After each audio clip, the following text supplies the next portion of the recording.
তাহলে যুক্তরাষ্ট্রের সর্বোচ্চ বেসামরিক পুরস্কার পেল Lionel Messi, president medal of freedom. তবে এই অনুষ্ঠানে যোগ না দিতে পারায় হোয়াইট হাউসের উদ্দেশ্যে লিওনেল মেসি একটি চিঠি লেখেন। সেখানে তিনি জানায়, এই স্বীকৃতি পাওয়াটা খুবই সম্মানের, আমি এর জন্য সত্যি কৃতজ্ঞ। দুর্ভাগ্যবশত আমার একটি পূর্ব প্রতিশ্রুতি আছে এবং 4 জানুয়ারি হোয়াইট হাউসে অনুষ্ঠানে যোগ দিতে পারবো না, কিন্তু আমি এই পুরস্কারটিকে গভীরভাবে প্রশংসা এবং শ্রদ্ধা করি। আমি যুক্তরাষ্ট্রে ফিরে যে কোনো সময় এই পুরস্কার গ্রহণ করব। তবে 1963 সাল থেকে সর্বোচ্চ এই বেসামরিক পুরস্কারটি দিয়ে আসছে যুক্তরাষ্ট্র। যুক্তরাষ্ট্রের সামাজিক উন্নয়ন, মূল্যবোধ ও নিরাপত্তার অবদান, বিশ্ব শান্তি অথবা সামাজিক জনপরিসর কিংবা ব্যক্তিগত পর্যায়ে অবদান রাখায় দেওয়া হয় এই পুরস্কার।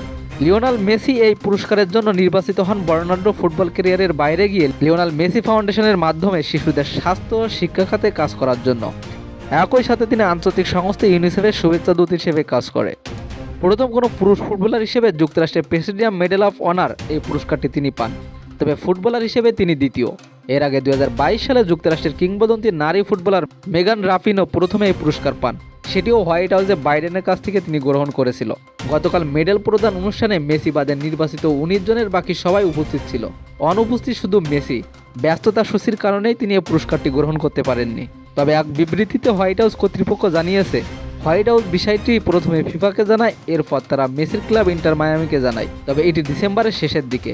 পরে ক্লাবের মাধ্যমে লিও মেসি এক চিঠিতে জানিয়ে দিয়েছে যে তিনি কেন এই অনুষ্ঠানে অনুপস্থিত থাকবেন।